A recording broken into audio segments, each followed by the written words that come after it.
आपको बता दें कि शिवसेना ने महाविकास अघाड़ी से बाहर होने के इशारे दे दिए।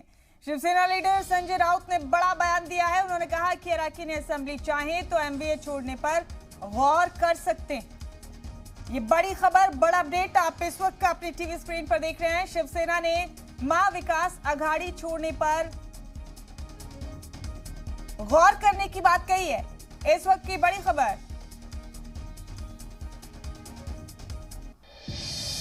हिम्मत दाखवा, तिथे बसून तुम्ही पत्रव्यवहार करू नका।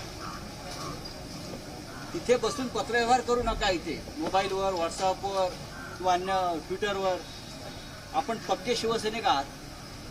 आपण शिवसैनिक असल्याचं सांगताय। आम्ही शिवसेना सोडणार नाही असं सांगताय, पण आमची भूमिका। तो ये बड़ा अपडेट आपको दे रहे हैं। शिवसेना ने महाविकास अघाड़ी का साथ छोड़ने के इशारे दिए हैं। आपको बता दें कि फिलहाल महाराष्ट्र हुकूमत बहरान में है। शिवसेना की क़यादत में महाराष्ट्र में एनसीपी और कांग्रेस के साथ मिलकर सरकार बनाई गई थी 2019 में, और इस इत्तेहाद को महाविकास अघाड़ी नाम दिया गया था। फिलहाल बड़ा अपडेट है कि शिवसेना ने महाविकास अघाड़ी छोड़ने के इशारे दिए।